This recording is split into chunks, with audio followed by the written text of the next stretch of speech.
Where's Michael? Oh.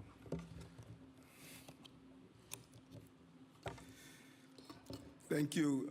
Good morning. And, this important announcement of going after those gun manufacturers that produce ghost guns, and even before saying that, I've known AG James for a little over 30-something years. And we have just worked together on so many different projects. And, New York is a safer place by having an AG that is just focused on the quality of her office. And I just wanted to just personally thank her for the way she uses her office to go after everything from those lawmakers that are doing incorrect things to those who are selling opioid drugs, who are going into our businesses and using organized crime to steal, and the announcement today. And I value your friendship, AG. I value your office and what you're doing.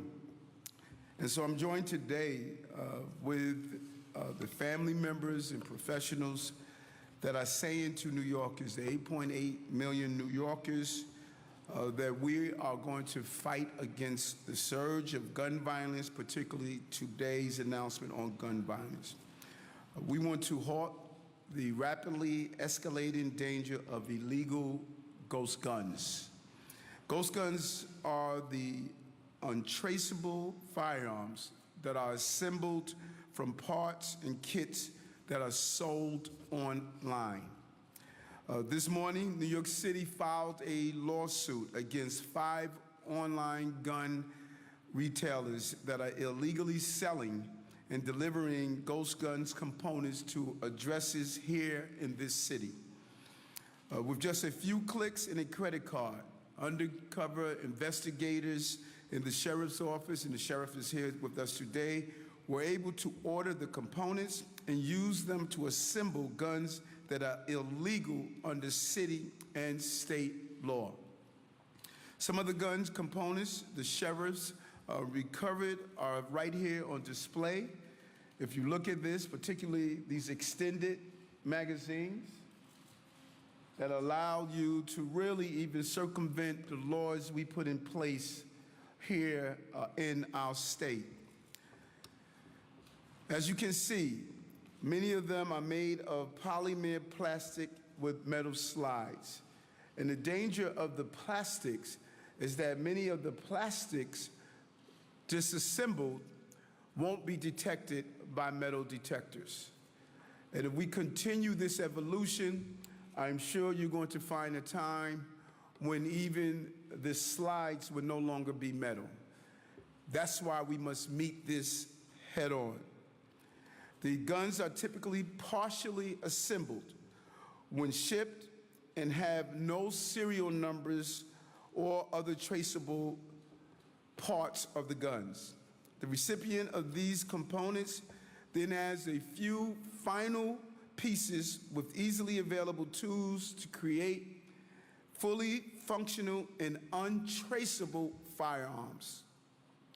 Many have high-capacity magazines that turn a basic plastic item into the equivalent of an assault weapon capable of firing multiple shots.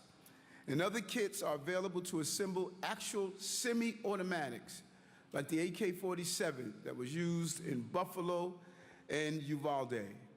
These are dangerous weapons. We should not think these are just kits used for hobbyists. They're being used by murderers. All of them are illegal. Think about it. No matter where you live, no matter where you are, you can order one of these weapons and use it for whatever issues that you are attempting to resolve by using violence. High-capacity weapons can be ordered as if they were pre-assembled cabinets that just need the doors attached. These weapons, these ghost guns as we call them, have been turning up all over our city. These weapons have been at crime scenes and in the hands of gang members. The NYPD has already seized 180 ghost guns this year alone, up to 181% increase that we have witnessed. They have killed innocent New Yorkers, including our baby. Every time I think about the day we got the notification and had to tell her mom, Angelique's mom, who was caught in the crossfire. And just to have her here today, painful moment that she's turned that pain into purpose. That gun is here on display today. You never forget about it. Angelique's parents are the symbol of the strength that too many parents are having to display. And we also have Raven Scott, the mother of Isaiah Duncan, who I spoke with that day. He was injured in the same shooting which killed Angelique. And I want to thank them both for being a symbol of our strength. And sadly, ghost guns are too common. And we saw a young man assassinated with a ghost gun at a bodega in the Bronx after an argument with the shooter, and a ghost gun used in the shooting of multiple patrons at a nightclub in Inwood. Today we are saying, not in our city. And we will lead the nation in fighting against these guns. We are not going to let gun companies turn New York into a city of mail-ordered murder.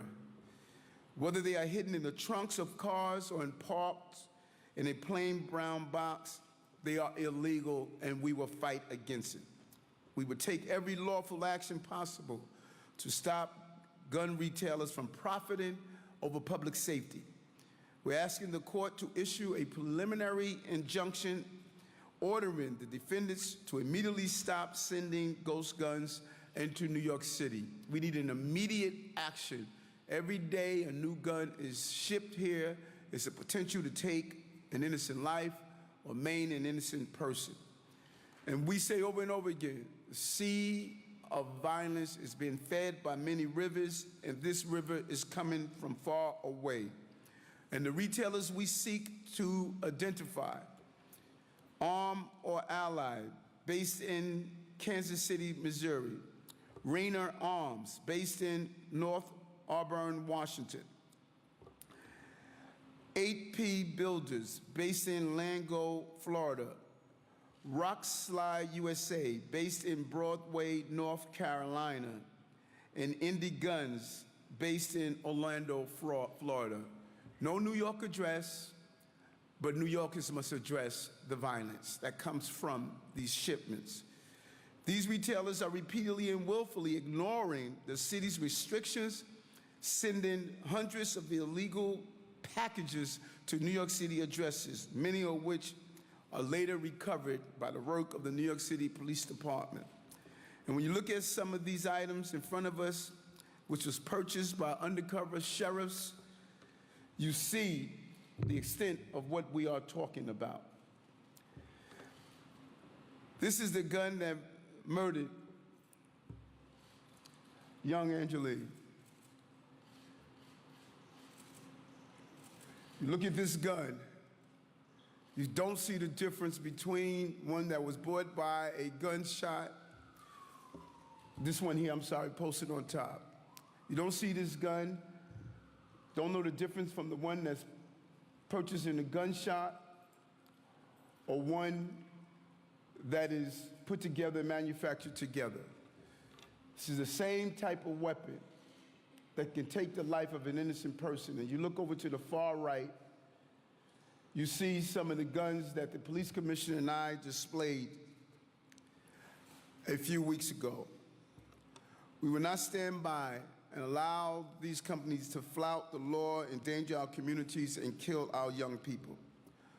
We will make our voices heard and use the court system to stop this plague on our cities. We will not make the already difficult job of detecting guns by our law enforcement officers to even become more challenging and difficult as they attempt to look at these ghost guns. The lawsuit against these 5 gun retailers is a message to the rest of them who are selling these guns. If you sell ghost guns in New York, we will come after you. We support the federal government gun legislation that just recently passed, but we need more help from city and state lawmakers to shut down the plastic pipeline.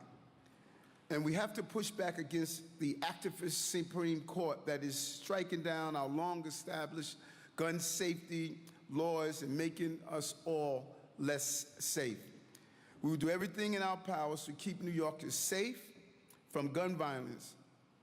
And now, I want to turn it over to who I believe is our partner in this pursuit, my friend and the state's chief law enforcement person, Attorney General Letitia James.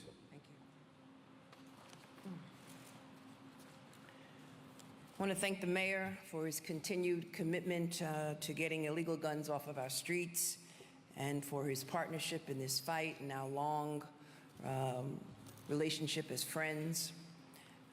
We are here today to announce major action to combat the gun violence crisis that we are seeing not only in New York, but all across this nation, as cities and states across the country have been devastated by gun violence and legislative inaction. The mayor and I have attended too many funerals all throughout our public careers. I've held too many mothers and fathers and family members over open caskets. I've had to pray too many times, and prayers, words, just not enough. It requires action. We have stepped up time and time again to hold gun makers accountable and to get these weapons of death off of our streets, especially in the wake of last week's Supreme Court decision on New York's licensing laws. And I look forward, and I continue to look forward to Thursday's extraordinary session as they pass responsible regulations here in the state of New York. We are grappling with a public safety crisis that has claimed far too many lives. And increasingly, ghost guns are to blame for the destruction and the carnage and the harm. So today, the Office of Attorney General, we are filing a lawsuit against 10 companies that have been illegally selling ghost guns into New York. These 10 out-of-state companies have sold tens of thousands of illegal ghost guns, gun parts to New Yorkers, parts that have been easily converted to working guns that have actually claimed lives. They sell ghost gun pieces or kits directly to consumers without a background check and without any federally required record of the sale. In fact, in many cases, they have sold to consumers who otherwise would not be legally required or legally allowed to purchase firearms from a licensed retailer. And let me just tell you how it works. Anyone can buy a ghost gun kit or part from these companies for between $150 and $200. These kits arrive at your front door with instructions for the simple changes that need to be made. Milling down a small amount of plastic at the top of the frame, drilling 3 small holes into the side. Some companies even include the drill bits in their kits. Often, step-by-step videos are included to show you how to convert these guns. And even they offer a live helpline that customers can call. In the words of Defendant 80% Arms, this process of converting these receivers or framers into fully operable and untraceable firearms is, quote, ridiculously easy, unquote. That simple process to assemble and the fact that the unfinished frames and receivers evade public safety measures is one of the main marketing and selling points that the company uses. 80% Arms writes on its website, quote, "That means no red tape, including no registering an 80% lower, no transfer fees like a typical firearm, and even better, no FFL required. It ships right to your door," unquote. What is an FFL? The FFL is a federal firearms license, which requires by law that the Federal Licensing Center conduct background checks.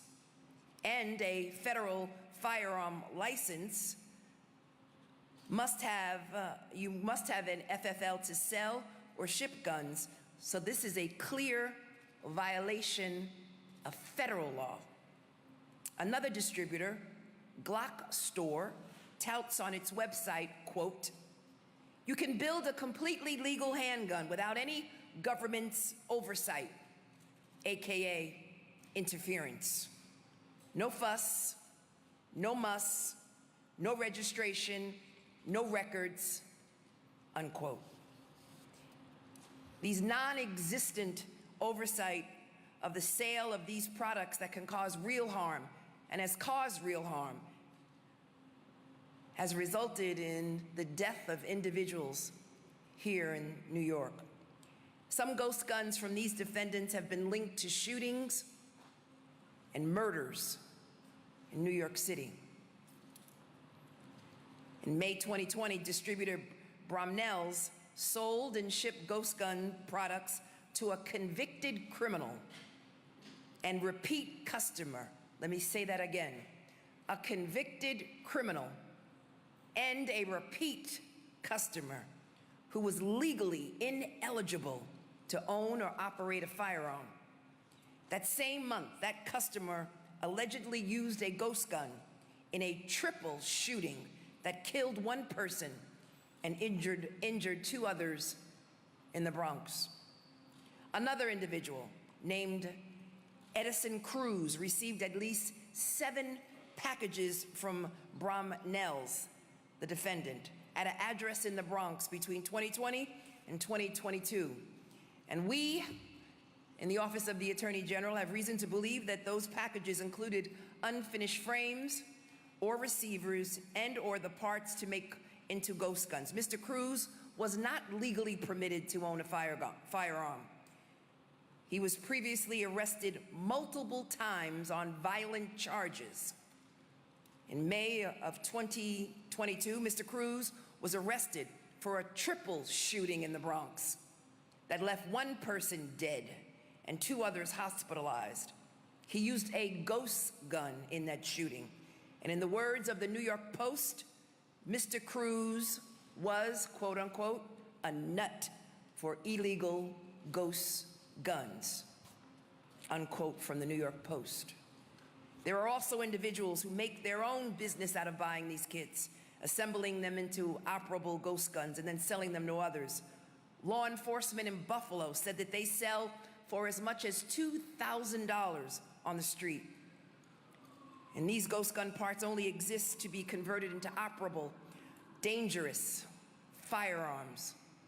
And these companies only exist to provide these weapons to individuals who are otherwise ineligible to own a gun, or who basically want to evade any sort of basic federal or state controls. And as we've seen, the consequences are absolutely dire, heartbreaking. And that's why we're here today. We're cracking down on these egregious and flagrant violations of the law where companies put profit over people. And for the first time, we are using the state's public nuisance law to sue these companies. These companies have advertised, they've sold, and they've shipped these ghost guns parts to New Yorkers. And these actions have clearly and repeatedly endangered the health and safety of our communities, creating a public nuisance We are suing them under a law that is unique to the Office of Attorney General because they engaged in repeated and persistent illegal conduct, knowingly and repeatedly selling these pieces, tens of thousands of them, into New York State, even though it's illegal to do so. And we are bringing several other claims as well to officially ban these businesses, ban them from selling or shipping these illegal products to New York. We are seeking restitution and damages and disgorgement for widespread harm that they have caused. We would like to create an abatement fund, similar to what we did in our opioid litigation, an abatement fund to eliminate the public nuisance they are responsible for creating, exasperating, and perpetuating, and also to assist in addressing gun violence in New York State. Gun violence is impacting New Yorkers every day. It claims lives. And ghost guns don't discriminate, killing young, old, black, white, Asian, Latino. It's an equal opportunity death weapon. Stealing opportunity, stealing dreams, ripping families apart, and causing widespread fear in New York State. And these companies have greatly contributed to the crisis. And their products have claimed many lives. And perhaps most disturbing, they are knowingly and intentionally selling these weapons to anyone and everyone without care. But we are committed to combating this violence, and we will continue to do so. And I will do so as the Attorney General of the great state of New York, and I will do everything in my power to go after those who endanger children and senior citizens and New Yorkers. We are here because a ghost gun stole the life of a beautiful 16-year-old girl, Angela Yambo. She was killed by a ghost gun in April when she was walking home from school. Her mother is here, and you will hear from her shortly. But I want her to know that we are doing this in honor of her daughter. Isaiah was also shot in the leg. He's a 17-year-old honor student. And thankfully, he is still with us. His mom is here today, Raven Scott, and you will also hear from her. And the mayor and I and others all across the state of New York will continue to work tirelessly to go after these companies because of the pain they have caused so many families like theirs. We will not let another child be killed by these weapons without action. Not now, not ever. Thank you. And now we'd like to turn to Judge Sylvia HINDS-RADIX, the head of Corporation Counsel in the City of New York.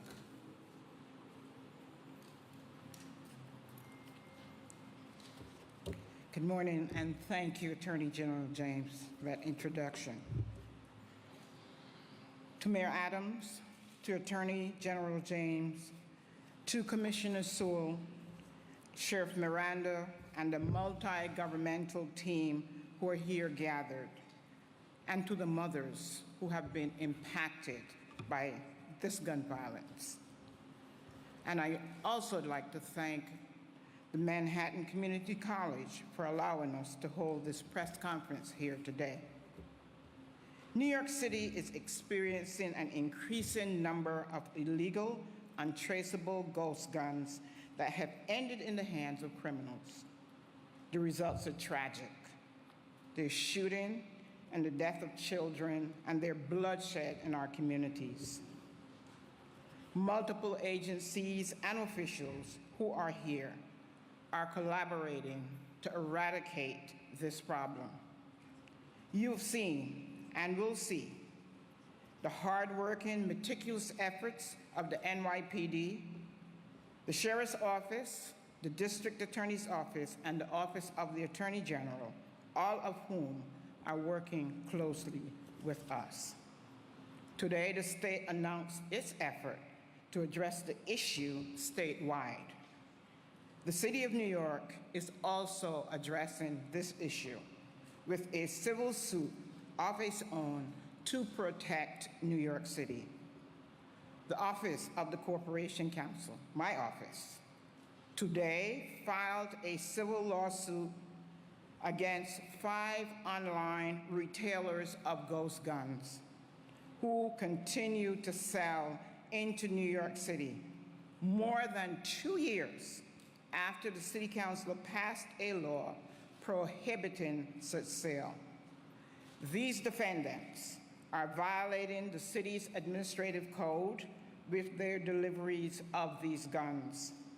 They are knowingly or recklessly creating and contributing to what is known in legal terms as a public nuisance.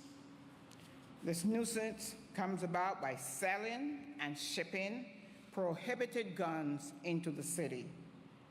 These retailers have created a serious risk to New Yorkers and other members of the public by continuing to sell into our city. And this information from the sheriff's office, who investigated this, indicates that this is continuing. As Corporation Counsel of the City of New York, I am exercising the authority explicitly given to me under the New York State General Business Law to sue and remedy the danger these defendants are posing to the public's health and safety.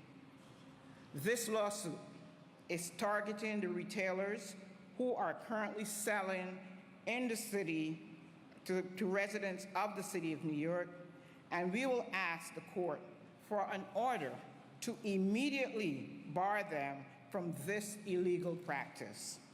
We will also ask the court to direct these sellers to help us mitigate the damages and the danger they have caused by providing a list of the addresses of those who have received ghost guns. Be assured, the City of New York will use every legal tool available to hold these retailers fully accountable under the law. The city seeks relief in joining each defendant from selling, shipping, distributing, delivering, or otherwise supplying unserialized, unfinished frames or receivers to a New York City address or person or entity that the defendant knows or should have known is in violation of our law. Ordering each defendant to abate the nuisance. Ghost guns endanger lives. Ghost guns are killing our children, and they're killing innocent people. The mayor, the city council, the attorney general, the sheriff's office, and the police department, and the district attorneys, in conjunction with the corporation council, are all committed to working diligently and collaboratively to protect the citizens of this great city.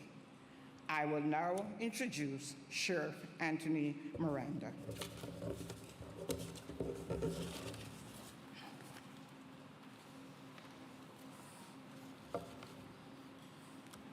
Good morning. I want to start by thanking the mayor, the attorney general, and judge. Thank you for introducing me.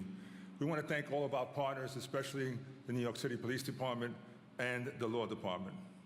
Working in collaboration with our fellow law enforcement colleagues, the Sheriff's Bureau of Criminal Investigation investigated an online sales into New York of ghost gun components needed to complete ghost gun assembly. The components included unfinished frames, also referred to as 80% framers and receivers, and other parts which do not have numbers and are untraceable. All illegal weapons are a danger. Ghost guns are particularly dangerous because they are untraceable and unable to have a follow-up investigation. By simply going online, using a credit card, officers were able to purchase ghost gun components and have them shipped into New York City. Officers used fictitious IDs, fake bank accounts, and Manhattan and mailing address. The investigation was conducted over 2 months, starting from April to present, and will be ongoing. Undercover officers contacted 18 retailers for ghost gun components. Some retailers complied, were compliant with the law, and others simply said they were out of stock. No inventory was available to send to New York. Officers received parts from 5 retailers consisting of all the components necessary to assemble a firearm. One weapon had a threaded barrel, commonly used for suppression devices, and that's this weapon right here. No legitimate reason to have a threaded barrel in front of a gun except to put a suppressor on that. 3 came with high-capacity magazines, 17, 24, and 32 rounds.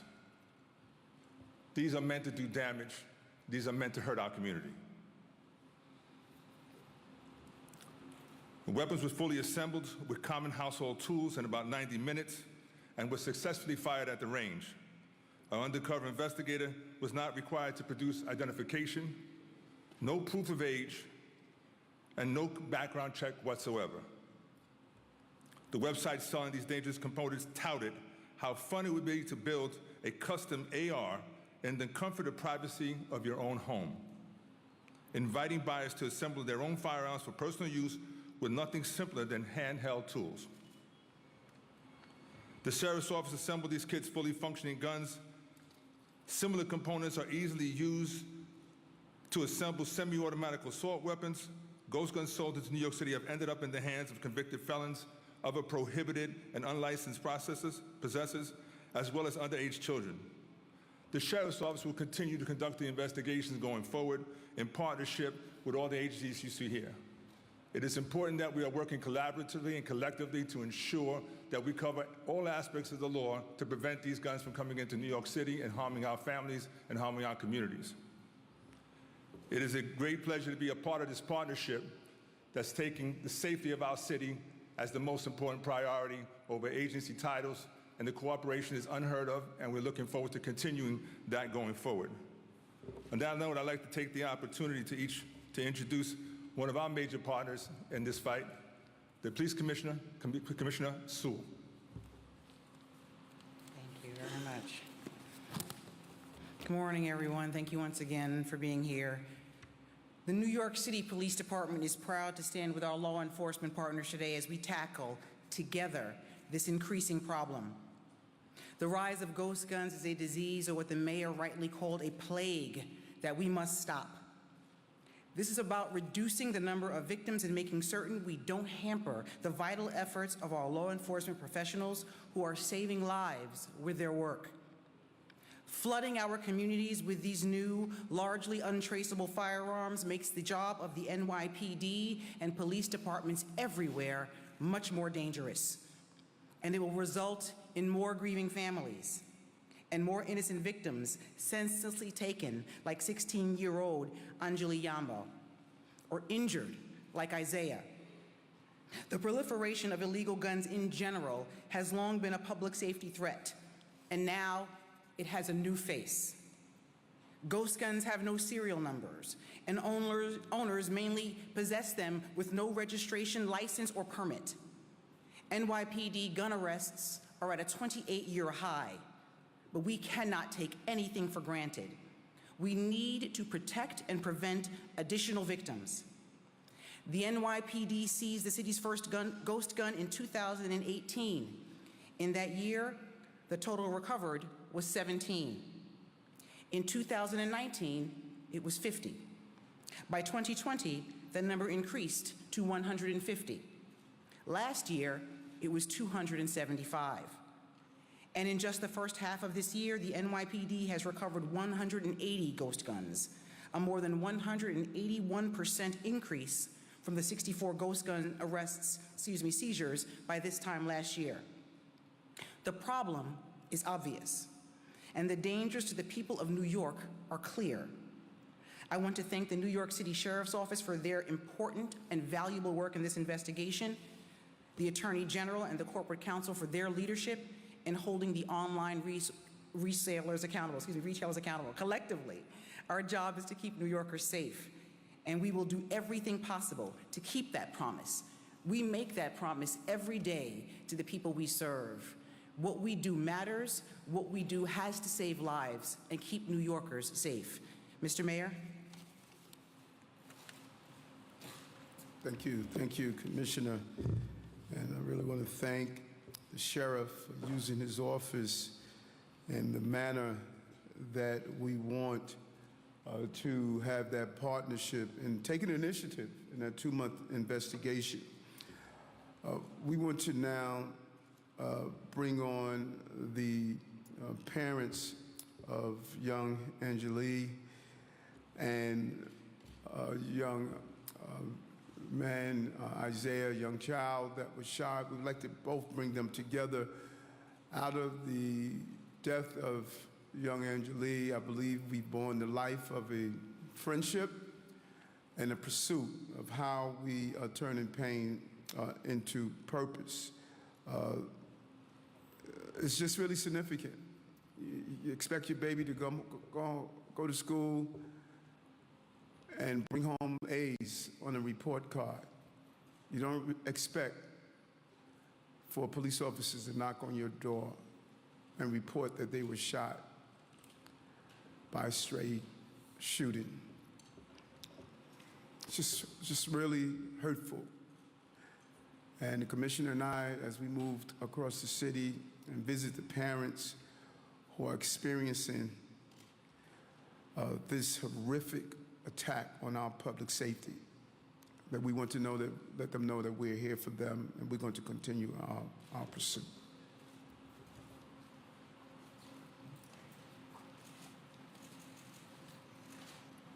Good morning. Good morning, you guys. I'm Raven Scott. I'm Yaneli Henriquez. I'm Angeli's mom. On Friday, the 8th of April, around 1:45 p.m., my 16-year-old daughter, Angeli Yambo, life was taken by a single bullet by a ghost gun that your company manufactured as she was heading home after leaving school. Angeli unfairly left this world without saying I love you or goodbye to the loved ones. I still have yet to deal with the loss of my daughter, and my shattered heart will never heal, and also having to live with her memory. Your company are to blame for selling these guns that took my precious daughter's life, only to profit your gain. Angeli brought so much light and love into my life, and now forcefully I have to start a new life without my daughter. The family is lost for words and heartbroken and had to live with that affliction forever. Your companies are at fault for the damage because of this lack of background checks, having no permits for no one purchase a gun or for unethical access of underage teenagers. I desperately wish I could turn back the hand of time to bring my daughter, Angeli, back to tell her how much I love her, embrace her, spend time, but that's unrealistic.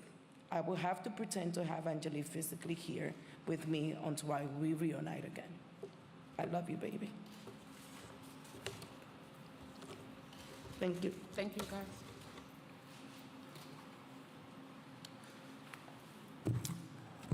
We want to thank our congressional delegation for passing some important gun reform as it dams one of the river, but we have many more to go, so we want to bring on Congressman Jerry Nadler. Congressman?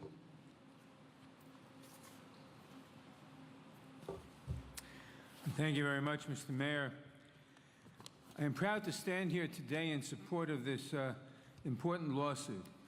Ghost guns are guns, plain and simple, and they are quickly becoming the weapon of choice for violent criminals and gun traffickers. That's because you can buy these deadly weapons without a background check, and they're nearly impossible to trace. The manufacturers who make these ghost guns, knowing full well that they are likely to lead to bloodshed in our communities, must be held accountable. A few weeks ago, I was proud to pass through the House of Representatives comprehensive gun safety legislation that I introduced called the Protecting Our Kids Act. Among other things, the bill included a provision to ensure that ghost guns are subject to all existing federal firearms regulations. Although the Senate bill that President Biden just signed into law was far more modest, and it still represented the most significant gun safety legislation to be enacted in decades.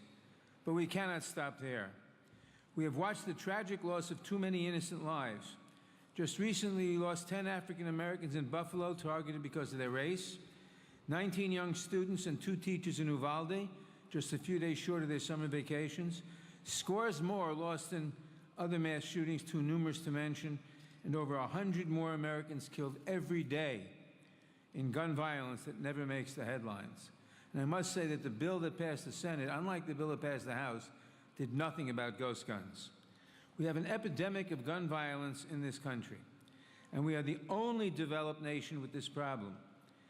It's not, as some of our Republican colleagues say, because our population is the most mentally ill. It's not because our schools need better doors. It's because our nation is awash in guns. Too many of them in the hands of people who pose a threat to our streets, to our schools, even to our houses of worship. And where do you go if you want to do harm, but you can't legally purchase a gun? You get a ghost gun, of course. No background check, no regulations, just a kit you can put together in your living room that's virtually untraceable if used in a crime. The people who make these ghost guns know full well that they're selling deadly weapons to people who cannot legally buy them elsewhere, but they won't let that stand in the way of profit. That's unacceptable.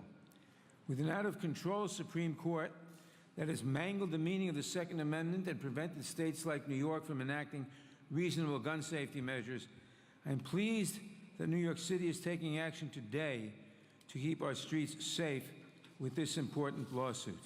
Thank you. Thank you, thank you, thank you, Congressman. Our final speaker is Nick Saplina from Everytown for Gun Safety. We want to thank them for their work for so many years addressing this issue and continue to partner with lawmakers and organizations. Nick.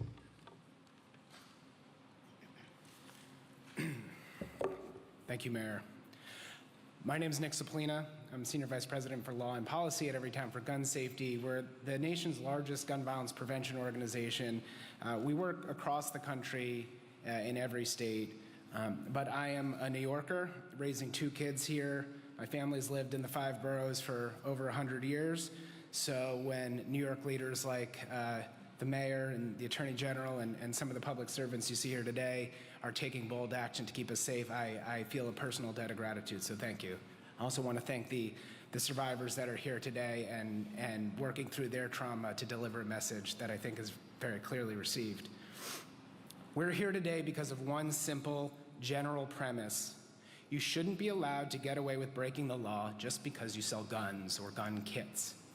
That's why New York last year passed its landmark industry accountability law, because for far too long, federal immunity has allowed members of the gun industry to get away with putting our lives in danger through their reckless business practices. Instead of following the law, they've tried to circumvent it, putting their profits over our public safety every step of the way. Today's lawsuit reaffirmed that basic principle, that selling guns doesn't earn you a get-out-of-jail-free card. Not anymore. As a result of the alleged actions of these suppliers, tens of thousands of untraceable ghost guns made their way into our communities, often directly into the hands of traffickers and criminals. This is adding to the fastest growing gun safety threat in the country, and their dangerous conduct put lives at risk. We won't stand for it, not anymore. Now, let me just say one thing about ghost guns. You all know at this point what they are. The industry likes to say that they're homemade to try to avoid the law. When you go pick up a pie at your local supermarket and heat it up for 15 minutes, maybe throw some vanilla ice cream on top of it, that's not a homemade apple pie, okay? You wouldn't call it a homemade apple pie, would you? No. And when you order these frames and receivers and kits online with jigs and drill bits, it's not a homemade firearm. It's a firearm delivered to your door. These lawsuits are more, though, than just actions against several ghost gun companies. They serve as a warning to other rogue distributors, manufacturers, and dealers. Continue to flout the law, continue to ignore the practices that will keep us safe, and New York is ready to take you to court for the harm you cause to our communities. I want to note the obvious, as it's been said. We're gathered here in the wake of an incredibly dangerous and incorrect Supreme Court decision in NYSERPA v. Bruin. But we are New Yorkers. We're not going to allow 6 unelected justices to stop us from keeping our neighborhoods safe. That court may have closed a door, but you'd better believe we're going to use every other door and window we can find, and holding the industry accountable to the New York nuisance law is one of them. So today, Attorney General James and Mayor Adams are taking rogue members of the gun industry to task for their contribution to our gun violence epidemic. Tomorrow, lawmakers in Albany will convene a special session to debate and pass updated laws to keep our public spaces safe. And in the coming days and weeks and months, we'll continue to do everything we can to protect our communities, use every tool at our disposal, and hold accountable the industry that is profiting off of our gun violence epidemic. Thank you. Turn it back to you, Mayor. Thank you. Thank you. Appreciate that.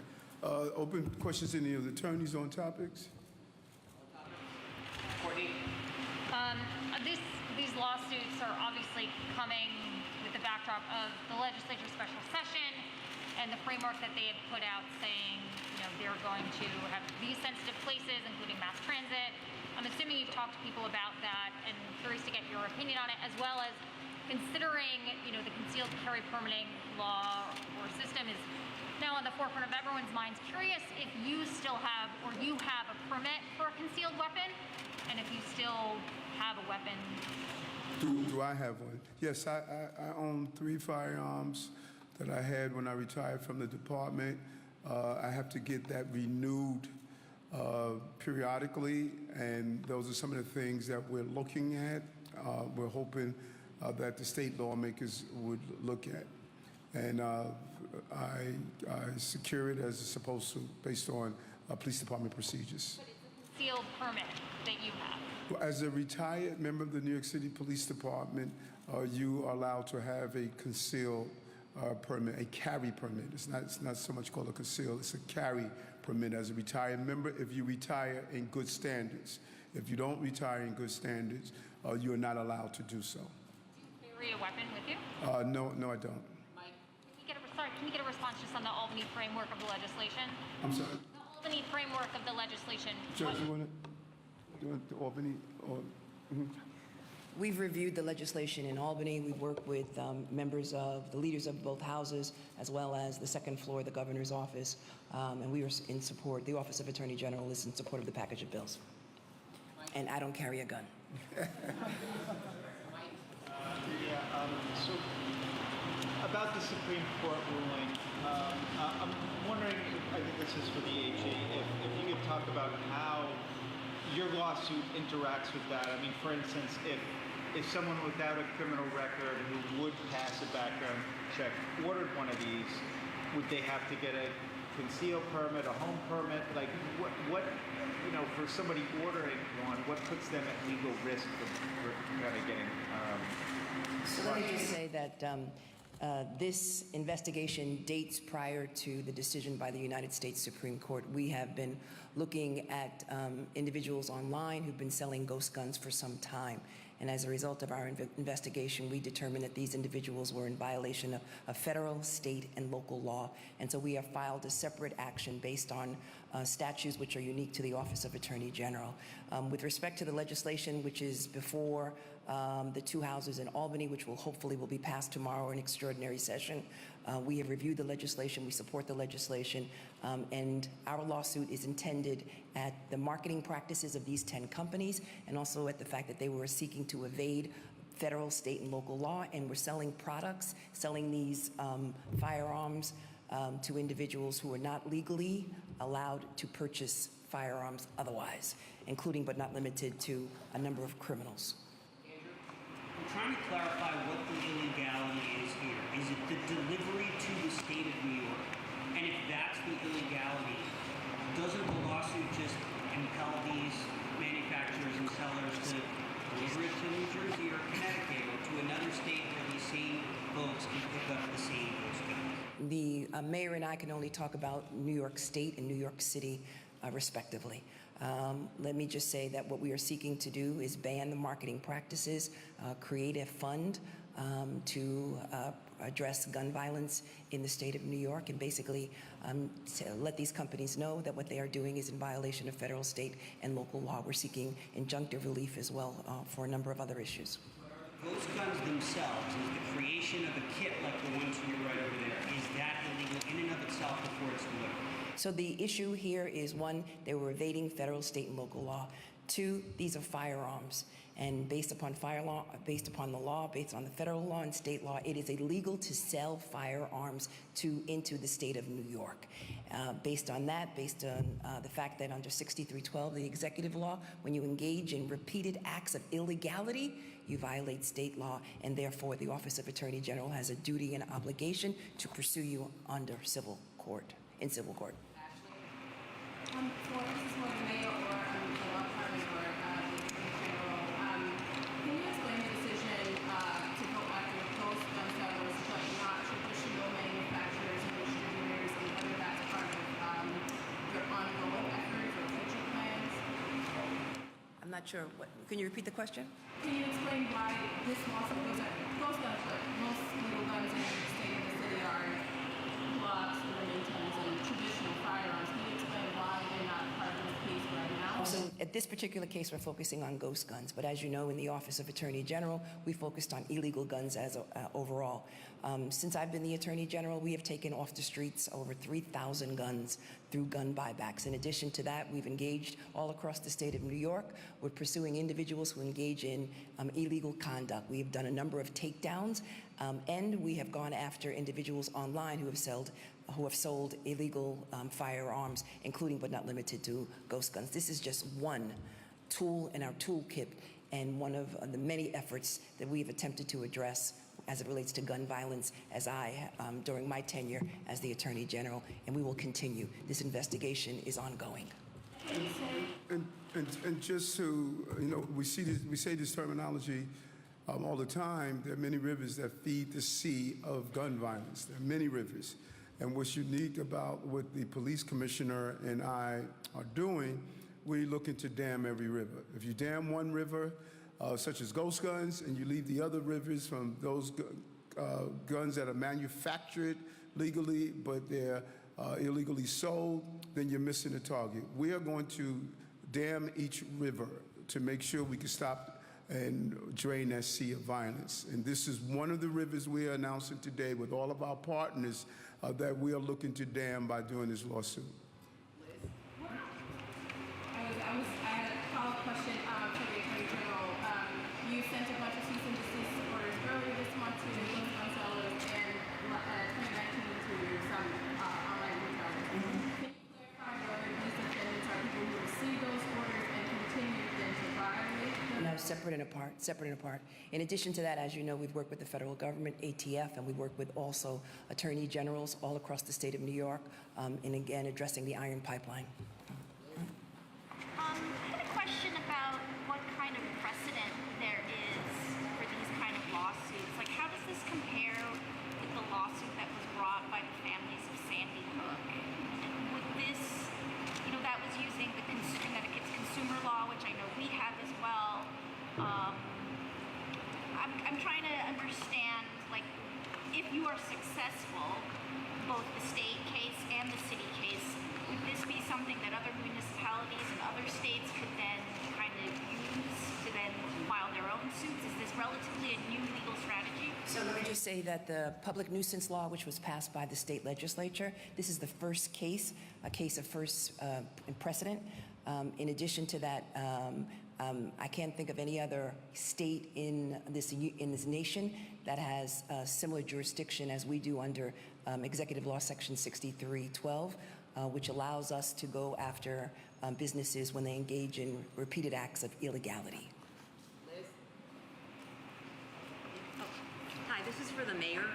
This is a question about, in light of the Supreme Court ruling, I'm wondering what your thoughts are. We had a video yesterday of a retired sergeant pulling out his gun in the subway system to defend himself against someone that was allegedly harassing him. What do you think about that? I'm not clear on exactly what the case is about with the sergeant.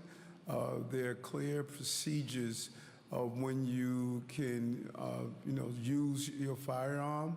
And I have to look over that case. I don't know all the particulars about that. But if ever a retired member incorrectly use their firearms, the police department can use the necessary procedures to take that firearm away and don't allow that person to use it. And so I'm sure the commissioner is going to look into that particular case. Steve? Mr. Mayor, I know last month you requested that ATF revoke Palmer 80's license, and that never happened, didn't gain much traction. How much does flat-footedness from the federal government kind of cause more trouble in this effort, especially with reference to kind of vague definitions of these firearms that the feds have put forward?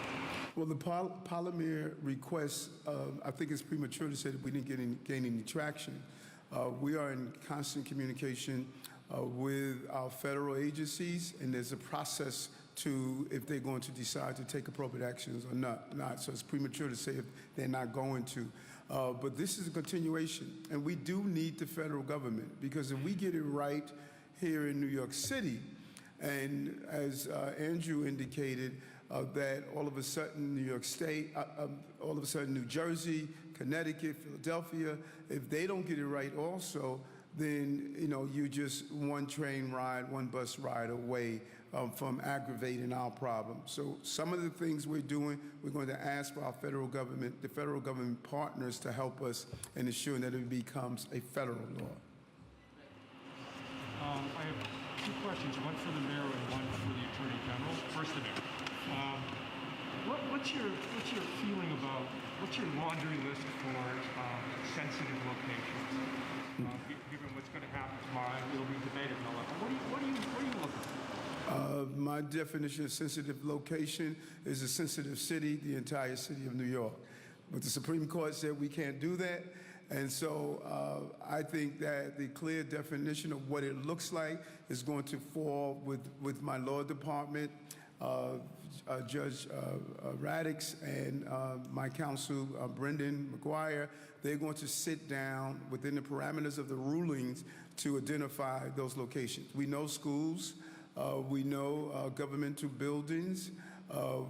We think that there are other areas that we're going to define as sensitive locations, and they're going to give us the list, and they're going to move that list forward. And they're still analyzing how we could properly identify a sensitive location. Attorney General, within Judge Thomas's decision, he specifically took a shot at the idea that the island of Manhattan is a sensitive location. What do you think about that? So we've. You don't want me to respond to Justice Thomas. So. I won't say that. So with regards to sensitive areas, houses of faith, obviously concerts, places where individuals who can assemble, and landlords obviously can post notices up with regards to individuals not having in and around their common spaces firearms. With respect to the marketing of the guns, they're clearly marketing to people that want to skirt federal laws. Have you seen any specific targeting to either criminal groups or specific targeting to any individuals to try to really permeate these type of guns into communication? That was part of our investigation. We've not seen that. We've just, again, a number of individuals have been arrested, and a number of these individuals, few of these individuals have had criminal records. This question is for the mayor. You spoke about how you will be filing lawsuits against these ghost gun retailers aggressively. If you have the ability to do so, will you be tracking down and going after the New York residents actually purchasing these illegal firearms? The individuals who are actually purchasing the firearms. That is part of the actions that the New York City Police Department they have been doing. They have been going after those who actually have the ghost guns in their possessions. Because remember, they're illegal. They're not legal. And we have been identified and we have confiscated and made arrests in those who have actually possessed these illegal firearms. Are you able to track down these people based off of the way that they are purchasing through companies instead of just criminal acts, just for the possession? Is your question that the mere fact that they are possessing these illegal guns, that's illegal. It's a gun. And so it's a crime, criminal possession of a firearm. Going after these people, are you tracking down these people who are purchasing these ghost guns? Yes. Anyone that illegally possesses a firearm, we are identifying and tracking down. What percentage of the guns, I saw 12% used in crimes are ghost guns. And the second thing, these ghost gun retailers obviously know you're after them. They have countdowns on their website saying, in addition to what's going on with your lawsuit, but the ATF's ghost gun rule takes effect in 55 days, 7 hours. So basically, get your purchases in now. They've got countdowns on their websites. What do you say to that? And what is that ATF ghost gun rule? So as it stands now, I won't speak to the ATF rule, but as it stands now, we're obviously concerned about that delay, right? Because it is a bit of a countdown. So our objective is to get as many off the street as humanly possible. We have a significant number of investigations that involve ghost guns. It's a little difficult to say how many are unaccounted for, obviously, at this time. It's very difficult to say so, but we endeavor to take every single one off the street. But the countdown concerns us, and if it's a get all you can before it runs out, we're going to try to address that as we go along as well. So the ATF has issued a new regulation clarifying that the terms frame and receiver as used shall include basically ghost guns. The statute, as interpreted by the ATF, includes unfinished frames and receivers. It goes into effect in August, which is why you have a countdown clock, and that's why we are seeking a immediate restraining order against these companies.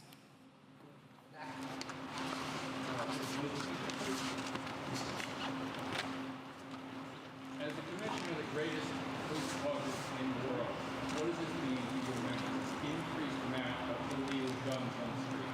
What does it mean to your members? My members are placed in danger having to investigate these crimes, these purchases. It means that we have to be diligent, we have to be vigilant, we have to be alert, but we have to work a lot harder. And we intend to. We work with our partners to make sure we go after these people who willingly use them against someone else and people who purchase them with malintent, obviously. Every single day, the members of the NYPD show up to make this city safe. We are experiencing our 10th, going into our 11th week of a decline in shootings, a decline in murders, but we cannot take our foot off the gas at any time. We are working every single day to drive crime down, drive these numbers down, and get these guns off the street. Right. Just a question on responsibility or jurisdiction. Why was it the sheriff's office or department that handled the probe into this, not the police department? Can someone clarify, like, who gets what in terms of attacking this issue?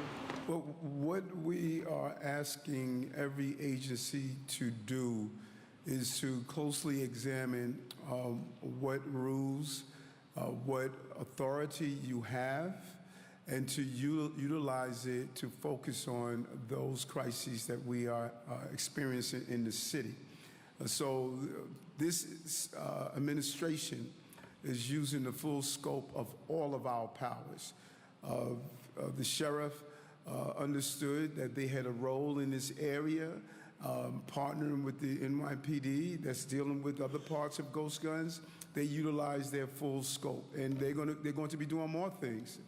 You're going to see every agency no longer falls into this myopic view. I am charging every agency to look at every authority, every power you have to go after the problems that we're facing in the city. And that's what this sheriff has done. In just a 2-month investigation, we have actions because of that.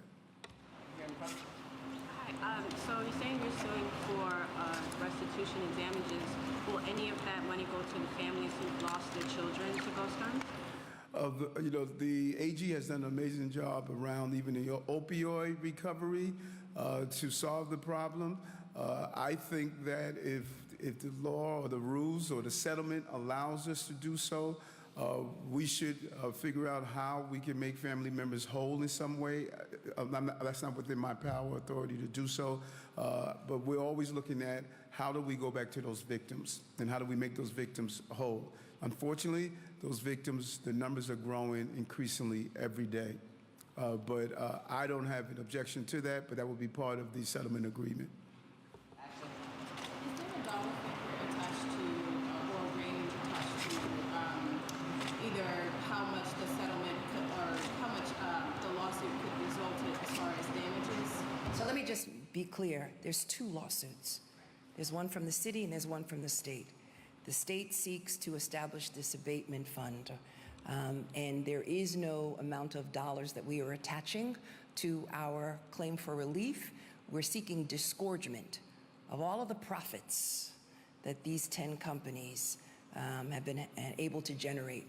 And once we can determine the amount, that amount will be put in an abatement fund to address gun violence in the state of New York. I just wanted to run by both of you the comment I just got from one of the parties in this lawsuit, Indy Guns, the one based in Orlando. They say that this is a politically motivated effort to vilify a small business that has not violated federal, state, or municipal law. So I wanted to see if I could get a response to that notion that this is to score political points here. We'll see them in court. Well said. Yes, yes. Okay, we're going to free y'all up from the off-topic barrage. You know? Yes. Thank you, thank you. Job well done. Let's take a few off-topic from Michael. I was wondering if you could talk about yesterday's election. You know, in general, moderates did well, progressive not as well. You know, I mean, it's been framed that there's a bit of a proxy war between yourself and AOC. What do you attribute the results to as far as like voter sentiment? What's going on here? Why do people vote the way they did yesterday? You know, it's always enticing to have, you know, the good guy, the villain, you know, what have you. Nothing I do is about one particular lawmaker. I do not have, I think Congresswoman Alexandria Ocasio-Cortez and I have similar blue-collar roots, and she is not in my sights. I do not think about what her philosophy of opinions are. It's about solving the problems. We both want the same problems solved. We may question the routes to doing so, but we both want the same problem solved. And as I stated yesterday, when I was at the governor's announcement, victory in the primary, that it is time for us to come together, focus on those areas we agree on. And so I think that many New Yorkers, poll after poll, New Yorkers state they want to be safe. They state they support their police department. They state they want affordable housing, like what we're doing with NYCHA and other things. They state they want their children educated. And those who won spoke to the desires of New Yorkers throughout the entire state.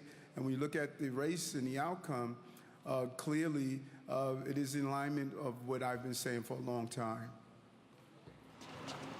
Yeah, how do you respond to those who say that members of your administration pressured and threatened voters in Borough Park into supporting Penny Ringgold for district leader?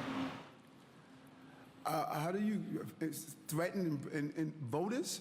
Pressured and threatened voters in Borough Park into supporting Ringgold for district leader. How do you respond to those? Well, clearly, whomever said that can't be a New Yorker, because New Yorkers, you cannot intimidate and threat. Voters are going to vote. They can care less of intimidation. We don't intimidate voters. We state what our vision is, and I believe Penny Ringgold had a clear vision for our city, and he shared it with the voters. It's almost impossible to walk around with every voter and say, we're going to threaten and intimidate you. That is not the process. The process is you put your best message out to voters, and voters decide on who they want to elect, and that's what happened there. And I'm excited that he was able to win the race because Borough Park is an important part of the city. Mr. Mayor, on congestion pricing, the MTA just announced that they have gotten their ducks in a row, essentially. Their questions are answered to the federal government. I wanted to see if I could get a sense from you what you'd like to see from the program, if there are any exemptions that you would like to see come forth. How do you anticipate this shaping up as the MTA puts the program together? Still looking at it. I know we are participating. I spoke with Deputy Mayor Amir Joshi We have been really collaborating with the MTA, but we do need exemptions. We can't have the city taxes if a fire truck goes through, if a New York City bus goes through. So we need to, the devil is in the details. We need to be clear that there should be a level of exemptions that we should put in place, that we're not overburdening New Yorkers for using our streets. I mean, these are New York City streets.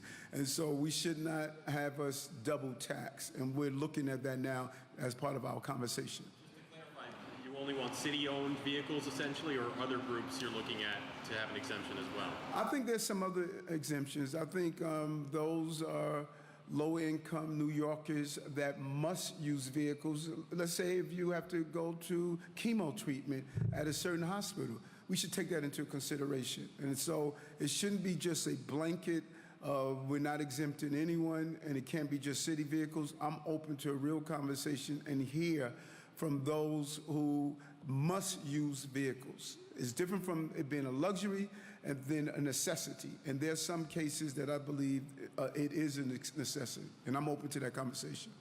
Hello, Mayor. With the oversaturation of opioid treatment centers in Harlem and the negative effects of it, people nodding in the streets, how can you engage better with the community to decide when new centers are open? Because it's been a practice where some centers, like on the east side, they just popped up. There was no community engagement, and we're having our children walking past people nodding, shooting up the drugs that they're getting from the centers. So how can we work collectively to kind of change that tide? Thank you for that. When I was running during the campaign after the primary, I went to Harlem and I met with a group of residents that they were concerned about 125th Street. We did a walk around. They were dead on. You saw an overproliferation of people just hanging out, loitering. There was a problem. We were dropping people off from Randall's Island right at 2nd Avenue. And we had a meeting. The police commissioner and I met with Congressman Espaillat and other community leaders and stated, how could we do an initiative on 125th Street? I was up there yesterday or 2 days ago, and I saw the difference right away. We put a command center there. We did a collaboration of different agencies to not allow people just to loiter in that fashion. Now, what's interesting is that there were some electeds up there that stated they did not want the police enforcement. There were those who said they did. And so what we said to the electeds, you must get together and then come up and be part of the plan. Let us know what you want. Because what we're finding over and over again, those who are representing the area must craft a plan that they all both live with. Because if we initiate through our agencies actions and you have electeds pushing back on us, that's not a productive relationship. That's what I was asking, if you could be at the table, because you're right, some electeds, they don't want the criminalization of the issue. But just like the people left from 125th, if you happen to just ride through 124th Street now, all of that business has moved to 124th Street now. So it has to be a collective, and you're so personable and amicable. You know, seriously, this is not to, you know, to be able, because some elected officials, they may not want criminalization, like most of us don't, but then if you don't want that, what can we do collectively when you don't live on 125th, 124th? So it's easy to say what you don't want when you're living further up where you're not dealing with all of that craziness. Well said. I didn't know that it was displaced to 124th, so I'll head up to Harlem and take a look at it and see what's going on. Okay, we'll take a look at it, because we want to make sure that we pivot and shift to address the problem. And you're right that we cannot oversaturate one community with the safe injection sites. We do know these safe injection sites do produce a good product about preventing ODs. We're thinking about a different way of doing them. I have spoke with Deputy Mayor William Isom, and we're trying to pivot and shift of a new model, and I don't want to put it out there until we know if it can be done legally, but there's some laws that are preventing us from doing something that, some of the things we want to do differently. Last question. Mr. Mayor, you mentioned that Rudolph Giuliani should be investigated for falsely reporting a crime. Do you still think that, and is there an investigation into the former mayor? What happened, think about what happened here. I don't know if many people really understand what happened here. The former mayor made several serious allegations. It was reported. He was videoed saying things that happened. Those things did not happen. Because of his report to the police department, a person went to jail for 24 hours. I don't know if people know what it's like being in jail when you did not commit a crime.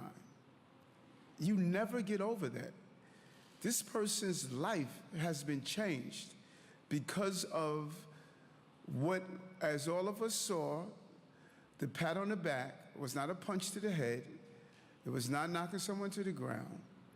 And I believe, just as we've done in other cases where Karen incident happened in Central Park and other incidents, I believe the DA should look at that and determine what the final outcome is. Was he wrongfully arrested? Well, the DA must determine that. I am not the district attorney. The district attorney must make that determination. I just don't want to see innocent New Yorkers spend time in jail. Jail is not something we should use against innocent New Yorkers. Thank you.